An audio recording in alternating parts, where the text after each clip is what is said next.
When he was 14, Christian Picciolini joined a neo-Nazi skinhead gang. More than 20 years ago, he got out, and since then he's been working to counter the ideology that once mesmerized him.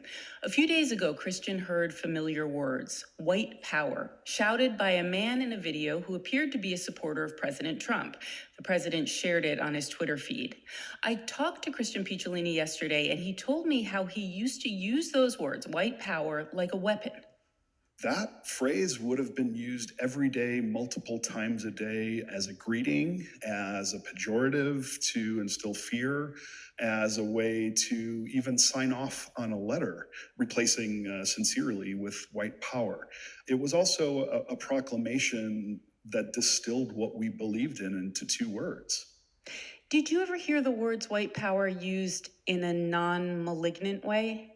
Never. It was always used in a way that was in a white supremacist manner. They're not in the sense that black power is used as a cry for equity and a cry against white supremacy. White power has always been used as kind of a bludgeon and not as anything other than that. With the acknowledgement that none of us knows what is in President Trump's head or heart, do you think it was intentional when the president retweeted a man saying white power? Well, of course, it's impossible to tell, what was on the president's mind. But what I can tell you that has been intentional is that this has been a pattern. This isn't the first time that the president has tweeted something that has come from a white supremacist or that has had a white supremacist message, whether it's talking about a conspiracy theory related to white genocide or using pejorative language to describe other people. What is intentional, I believe, is the goal to instill fear. We're seeing a lot more language that is racist, especially with the use of social media. And he is emboldening a lot of that activity through his tweets. In the United States, when a leading politician says something, a lot of people are like, yeah, sure, these are just words.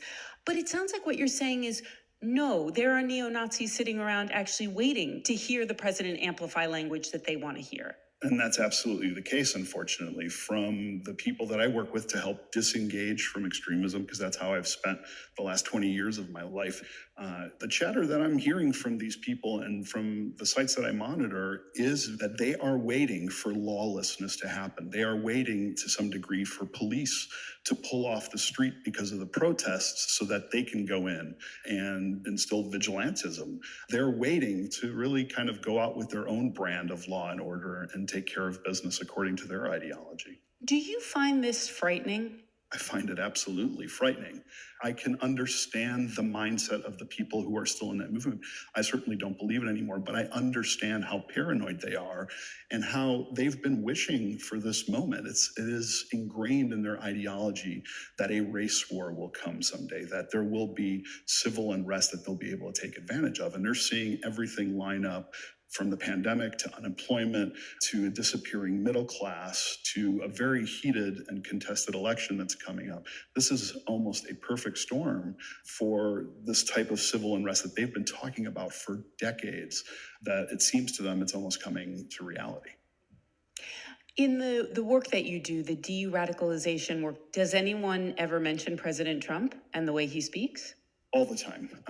Really? Certainly it's, there are some parts of this movement who are very happy with the things he's doing and things he's saying. And there are even some parts of this movement that think he's been too soft and they've lost faith in him because he hasn't really in the 4 years committed to the things that they thought he was going to do. When you would sit down with people in these de-radicalization sessions during the years that Barack Obama was president, would President Obama come up a lot? President Obama would come up as potentially a radicalizing element. It was the fear that was instilled in them through propaganda about a black president who was going to take away their rights, who was, not born in America, according to them, who was aligned with socialists and communists. So it was the fear of a black president that led a lot of people into the movement. In the year 2000, George Bush is president. Did George Bush come up in de-radicalization sessions? Never. Not that I recall. Okay, so wow. So President Bush, not really a part of the conversation. It really is only, in your experience, since President Obama that U.S. presidents have become part of the discourse. Yeah, and I think that's partly because up until the end of George Bush's presidency, we had kind of gone with the status quo of presidents, and then all of a sudden things changed. It really wasn't until President Obama when they really started to focus on a particular president, and that also happened with Trump because he was saying so many of similar things that I said 30 years ago and that the movement said. Do you think that the president's rhetoric is a product of racist extremism that already exists? Or do you think he is helping make it a reality? You know, this absolutely has existed in our country for over 400 years. But I think what President Trump is a megaphone. It's as if Trump kicked over a bucket of gasoline on all of those small fires that have existed for 400 years and created one large forest fire. But what I fear is that these next 6 months, or even up until January, if we do have a transition of power, are going to be some of the scariest, most intense months in recent memory for us, because I think white supremacists are going to feel that their time is almost up to take action, that they will only have agency while he's in power. This is something that has now come to the surface, and we are going to have to fix this. It is our existence really depends on it. Christian Picciolini, author of Breaking Hate. Thank you so much for taking the time to talk to us today. We really appreciate it. Thanks so much for having me, Noel.